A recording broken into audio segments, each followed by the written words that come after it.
Je vais vous poser une question. Si vous répondez bien, je vous laisse. Vous pouvez répéter la question? C'est une étrange question. Je suis.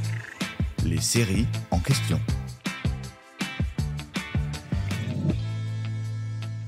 Vous pensiez vraiment que Netflix allait laisser partir sa poule aux œufs d'or sa série culte, La Casa de Papel, aussi vite?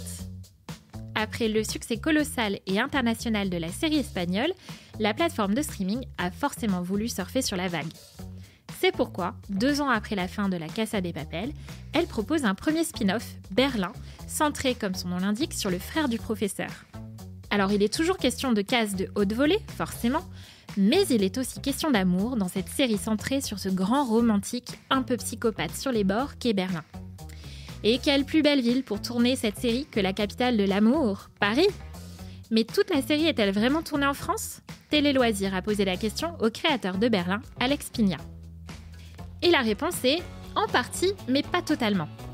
La plupart des scènes d'extérieur ont été tournées à Paris. L'équipe de la série est restée près de 6 semaines dans la capitale française. On peut notamment voir des séquences se déroulant sur les quais de Seine ou au Sacré-Cœur. Mais les scènes d'intérieur ont été tournées en studio à Madrid. C'est notamment le cas de l'hôtel qui occupe une place centrale dans la série. Alors l'extérieur se trouve, lui, dans le 15e arrondissement de Paris, place Georges Mulot, à côté de la fontaine du Puy Grenelle. En revanche, les intérieurs ont été reconstitués en studio, en Espagne. En voyant les épisodes finis, les acteurs ont d'ailleurs eu du mal à se rappeler ce qu'ils avaient réellement tourné à Paris, à Marseille aussi, et en Espagne. En voyant les épisodes finis, les acteurs ont d'ailleurs eu du mal à se rappeler ce qu'ils avaient réellement tourné à Paris, à Marseille aussi, et en Espagne. J'espère que cet épisode vous a plu. Si c'est le cas, abonnez-vous sur votre plateforme d'écoute préférée pour retrouver de nouveaux épisodes chaque semaine.